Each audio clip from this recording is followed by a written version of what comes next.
Ankalazany fadimy amin'ny telopolo taona nijoroany ny sampana laika eo anivon'ny FGKM amin'ity taona 2024 ity. Maro isan-karazany ny hetsika entina hanamariana izany, isany amin'izany ohatra ilay fanompoam-pivavahana lehibe ho tanterahana iny lafy.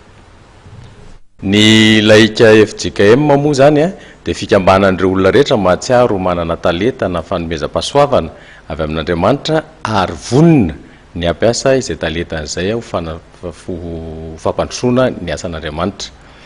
Mankalaza ny 20 taona io sampana io satria tamin'ny taona 770 izy no niforona noho ny fahatsapana zany fa mila manana ny andraikitra sy manana ny toerany eo anivon'ny fampandrosoana ny FGKM ny laika. Koa ny entina kalazana izany dia ny fotoana rapitso eto amin'ny faritra ampovoany zany satria efa nisy fankalazana intelo taona tany amin'ny faritra hafa. Rapitso zany dia fanompoam-pivavahana lehibe ho fiderana an'Andriamanitra no atao ao amin'ny FGKM Matsapandranto Fiderana. Any lafy izy io eo amin'ny bodofotsy eo no mivily manomboka amin'ny 7 maraina. Amin'ny 10 sasany dia misy fampiratiana sy rindran-kira ataon'ireo mpanatalenta eo anivon'ny zany sampana laika izany.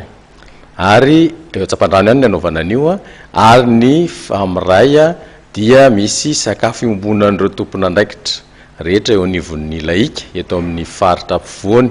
Zany hoe ireo synodam-paritany efatra eto Antananarivo sy ny manodidina izay atao ao amin'ny espace Zania manomboka amin'ny 2 ora tolakandro araka ny voalaza teo. Any an-tanana zany dia ny fanasana ireo laika rehetra, ireo kristianina rehetra FGKM eto Antananarivo sy ny manodidina mba ho tonga maro amin'ny fanompoam-pivavahana izay atao ao Antsapandrano rapitso manomboka amin'ny 7 ora maraina.